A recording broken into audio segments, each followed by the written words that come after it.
Good morning, spiritual companions. Today we are reading God, the Substance of All Form by Joel S. Goldsmith. Chapter 2, Building the New Consciousness. Many aspirants on the spiritual path experience inner unfoldment or revelation when they begin to gain some understanding of what meditation is. Meditation is our method of building a consciousness of truth, a new consciousness. Meditation is our mode of prayer. First, however, it must be understood that prayer is not what we say to God, but rather what God says to us. Because of the noise of the world, we do not hear the still, small voice or receive the benefit of the presence, and therefore we must learn to be silent and receptive. Learning to meditate has a footnote on it which says, "Since God, the substance, was first written, 2 books of instruction in meditation by the author have been published. The Art of Meditation, and Practicing the Presence." The purpose of meditation is to gain a conscious awareness of the presence of God. Such a conscious awareness of our oneness with God that we may come into an actual realization of the truth of being. Although successful meditation requires silence and receptivity, never try to still the human mind. Never try to stop thinking or attempt to blank out your thoughts. It cannot be done. When you begin to meditate and thoughts of an unruly nature come, let them come. Do not be disturbed by them. They are world thoughts, not yours. Take the attitude of sitting back and watching them. See them impersonally. Soon they will no longer disturb you, and you will be able to sit down and be at peace. There are many schools of thought as to the proper method of approaching meditation, and for the beginner, there probably should be some procedure or method outlined. If it is remembered that in meditation our whole attention is to be focused upon God and the things of God, it will be readily seen that in sitting down to meditate, it is wise for the body to be in a comfortable position so that the attention is not unconsciously drawn to the body. Always remember, though, that the posture assumed is not important, nor the method used. Any procedure adopted is only for the purpose of making it easier to hold the attention on God and to become consciously receptive to the infinite power of your own consciousness. Be very patient in meditation and try to conquer any sense of unrest. No truth is going to be given you from without, which you do not already know. But the light presented on that truth from within your own soul makes it applicable in your experience. Truth which seems to come from without is a ray of truth, but that ray imbued with your own consciousness becomes the light of the world to you and to all who come within range of it. And I, if I be lifted up from the earth, will draw all men unto me. Meditation, being a consciousness of the presence of God, can draw you and lift you to that place where you can apprehend the word of truth in its inner significance. Be not impatient with your progress. You are learning a new mode of life and developing a whole new consciousness of existence. A conscious experience. Meditation is a conscious experience. Those who have difficulty in meditating and sometimes fall asleep are not making it a conscious experience. Do not try to stop the thinking process in meditation. There is nothing wrong with thinking. As a matter of fact, it is a great help to begin meditation with some question or with some specific idea on which you wish light. And then, when you go into meditation, you could not possibly fall asleep. It may be that you are going into meditation to receive guidance for the day. In that case, you would take that question into your meditation, and whether you voice it or whether you think it, you would be consciously aware of the fact that you are in meditation for guidance and direction. You cannot go to sleep with a mind open and waiting for instruction. In the same way, if your business or your husband's business has been uppermost in your mind before going into meditation, you will not go to sleep. You will be going into meditation with the idea of receiving an unfoldment from God, an unfoldment from the inner wisdom locked within you. That wisdom may give you a comforting sense of protection, or it may give your husband, your father, or your child an all-embracing protection. You will not be sleepy or drowsy while meditating. If you realize that meditation is a conscious activity of your mind and soul, it is not a lazy sitting back and saying, "All right, God, go ahead." And that is what much of the meditation amounts to, in which there is the temptation to go to sleep.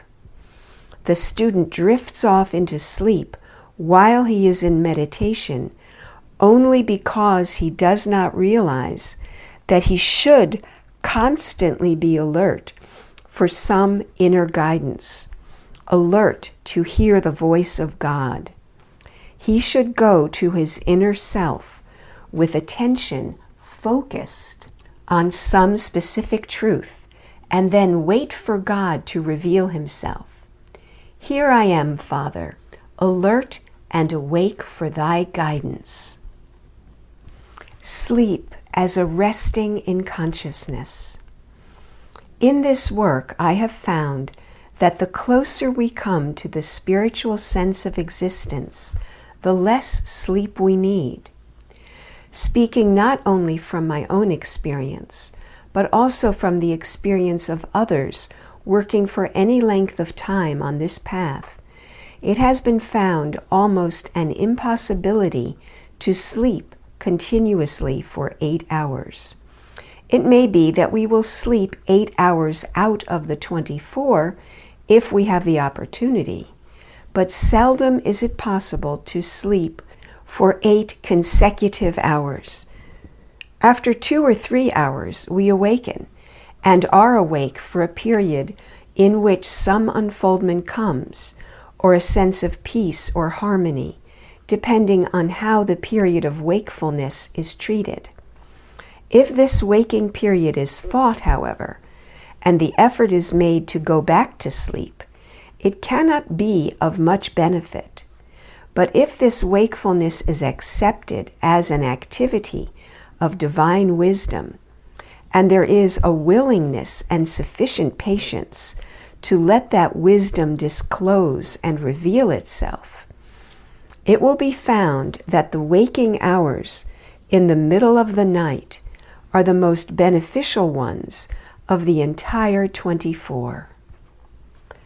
An interesting thing about this, too, is that when our waking in the middle of the night is the result of spiritual activity in consciousness, even though it leaves us with less sleep than we have been accustomed to having, it results in no tiredness the following day.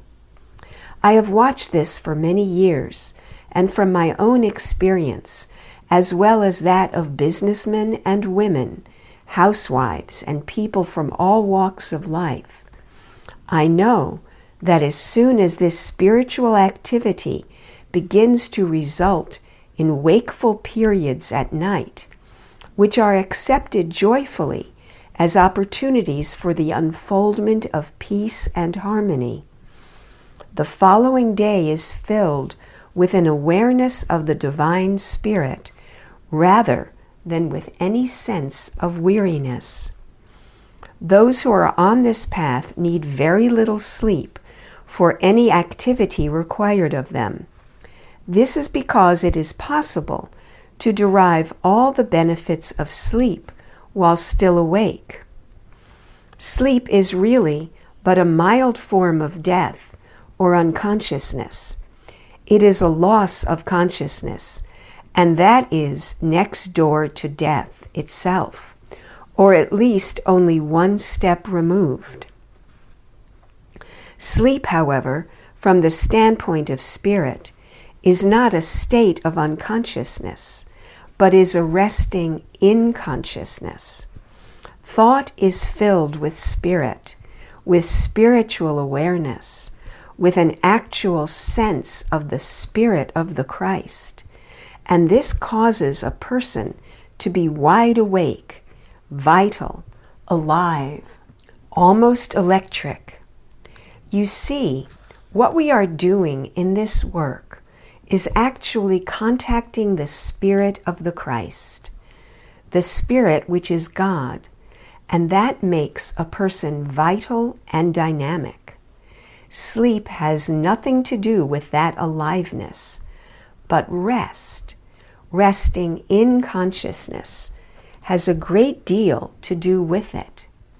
And that is how we can receive the full inflow of rest while we are awake. Birth of the Christ in individual consciousness. Through the practice of meditation, we open our consciousness to the flow of truth, and we become the transparency for infinite good to the world. We lose the sense that we, as persons, can do anything, and we gain the understanding that the Christ, or Spirit of God, which lives as us, does all things. It is the Spirit which produces, causes, animates, and permeates all form, all formation, and all creation. Spirit is the law unto all effect. With us, then, it becomes necessary to gain the conscious awareness of the presence and power of God, acting and appearing as our individual consciousness, and to know that this consciousness is the law, substance and reality of our universe, whether appearing as our body, our business, or our home. Where we have failed is in our lack of recognition of this truth. And our lack of recognition is because the human mind rebels at this truth, which annihilates the supposititious power which the mind has assumed. From the standpoint that Christ is the revelation of the oneness of God and His creation, let us ponder the spiritual meaning of the scriptural record of the birth of Jesus. Jesus was born in a manger, probably the lowliest place on earth at that time. This manger can be interpreted as symbolic of the human mind, the lowest place in which the Christ can be born. When human thought is awakened to seek light, it is then that the reaching out is greatest, and it is probably then that the Christ is born in this stable of the human mind. The babe, Jesus, was wrapped in swaddling clothes, and so it is with us. When the Christ is first born in the human mind, it is wrapped in the gentlest of truths. It is clothed in the simplest of thoughts, upon which we can feed for our growth and unfoldment, until the danger of the Herods that would come and destroy it is past, until we have grown in understanding, so that the questions and doubts of the world cannot overwhelm us. Always the human thought will endeavor to destroy the Christ. Joseph and Mary carried their small son down into Egypt, where they kept him hidden until the danger that would destroy him was past. There is a great lesson of wisdom for us in this.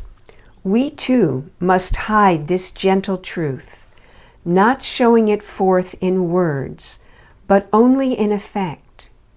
We must not go around voicing it, but rather let it appear as it appeared to Jesus at the age of 12, when he astounded the rabbis in the temple with his wisdom. It was not until 12 years after the birth of Jesus that the Christ became manifest in the child. So also it was 9 years after Paul's illumination before he went out to preach and teach. The newborn Christ must not be carried out into the highways and byways, but must be permitted to develop and wax strong in our consciousness, and then we shall see that it is unnecessary to proselyte.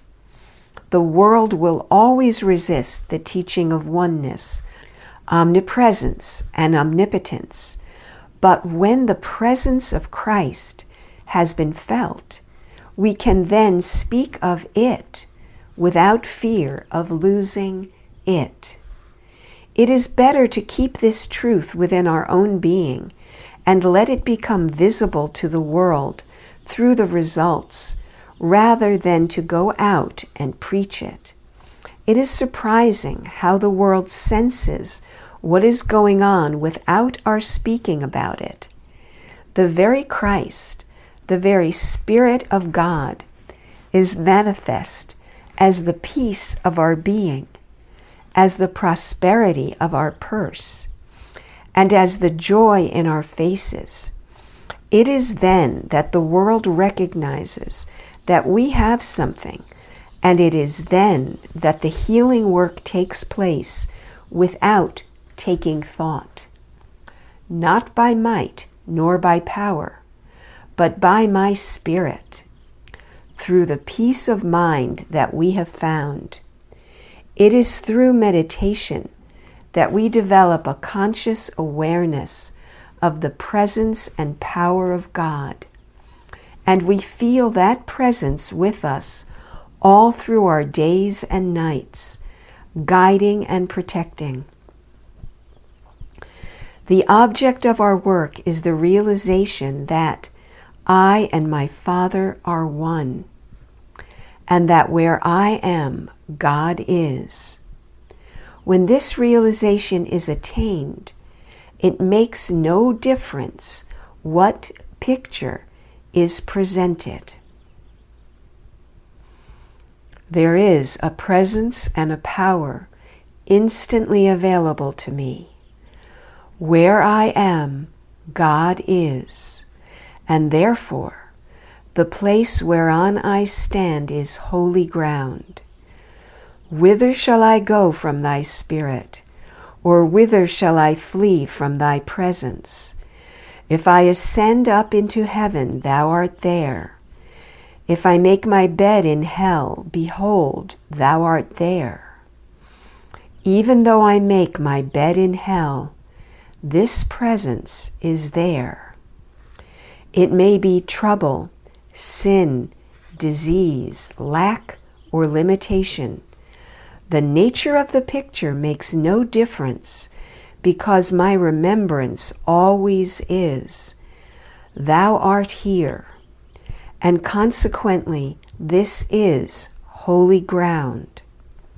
Whither shall I flee from thy presence, since that I is God? And now the references from this chapter.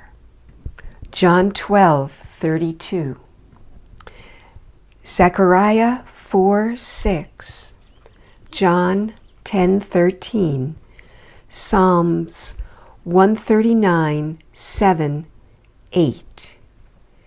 End of chapter. A blessed day to you.